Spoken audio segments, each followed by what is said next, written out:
শ্বশুরকে বাবা বানিয়ে ভারতীয় ভোটার হলেন বাংলাদেশি যুবক। ঘটনাটি ঘটেছে উত্তর চব্বিশ পরগনার বসিরহাট মহকুমার হিঙ্গলগঞ্জের রামেশ্বরপুরে। বাংলাদেশের টাউন শ্রীপুর এলাকা থেকে এসে নাজমুল গাজী আশ্রয় নেয় নূর ইসলাম গাজীর বাড়িতে। পরবর্তীতে নূর ইসলাম গাজীর মেয়েকে তিনি বিয়ে করেন। পরে স্ত্রীর বাবা নূর ইসলাম গাজীকে বাবা সাজিয়ে ভারতীয় ভোটার কার্ড করে নেন। ভারতীয় পরিচয়পত্র হিসেবে যত রকম নথিপত্র প্রয়োজন সবই সে তৈরি করে নেয়।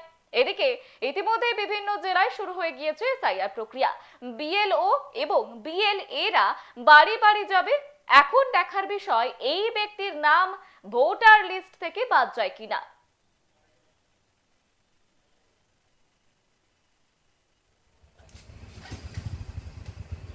শ্বশুরকে বাবা সাজিয়ে আপনি ভোটার লিস্টে নাম তুললেন কেন? আমাদের আদি বাড়ি ছিল হাসনাবাদ কালীবাড়ি। হুম, ওপারে কালীবাড়িতে। হ্যাঁ, তাই সেখানে তো তাহলে আপনার বাবাকে আমার বাবারা ওখানে চলে গেলে আমি যাই।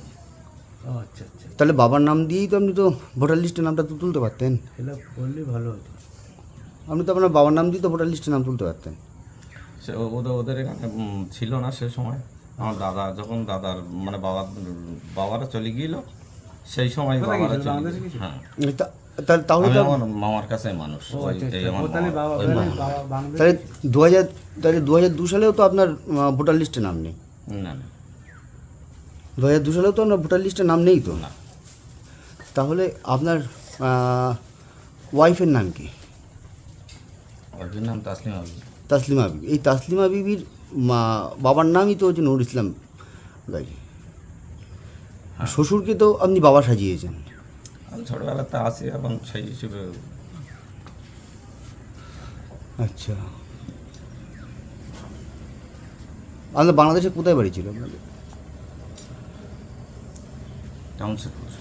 Town town Sreepur. Town Sreepur বাংলাদেশে বাড়ি ছিল। হ্যাঁ, ও আচ্ছা, এখানে কি করেন? আমি রাজমিস্ত্রি কাজ করি। ও, তাহলে টাউন শ্রীপুরে আপনাদের বাড়ি বাংলাদেশের। হ্যাঁ, আচ্ছা আচ্ছা আচ্ছা। নূর ইসলাম গাজী আপনি কী হয়? বাবা। আপনার বাবা? তা আপনার বাবাকে আপনার স্বামী বাবা সাজিয়ে ভোটার লিস্টে নাম তুলেছে, কারণটা কি?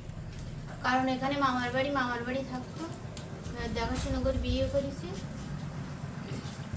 তারপর আমার বাবার ওই কাগজপত্র থাকে। দেখুন, এই বিষয়টা তো আমার জানা ছিল না। আপনাদের মাধ্যম থেকে আমি বিষয়টা জানতে পারলাম যে একজন বাংলাদেশি ইন্ডিয়ান একটা মেয়েকে বিয়ে করে তার শ্বশুরের পরিচয়ে নিজের পরিচয় দিয়ে সেখানকার ভোটার লিস্টে নাম তুলেছেন। তো এটা একদম ঘৃণ্য অপরাধ, এটা করা ঠিক হয়নি। তো আমি অবশ্যই প্রশাসনকে জানাবো যে যাতে নির্বাচন কমিশন এর বিরুদ্ধে যথাযথ ব্যবস্থা নেয়। ও শ্বশুরবাড়ি জিন্দাবাদ। ভারতবর্ষটাকে আমরা ধর্মশালা করে দিয়েছি, এরকম একটা ভাব এদের।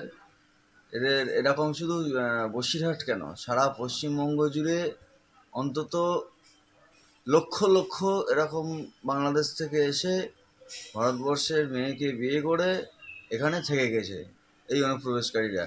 এবং এখানকার যে পঞ্চায়েত প্রধান, তৃণমূলের পঞ্চায়েত প্রধান বা তৃণমূলের প্রশাসনে যারা আছে, তারা প্রভাব খাটিয়ে এদেরকে জাল সার্টিফিকেট দিয়ে সমস্ত এই অনুপ্রবেশকারীদের নাম ভোটার লিস্টে তুলে দিয়েছে।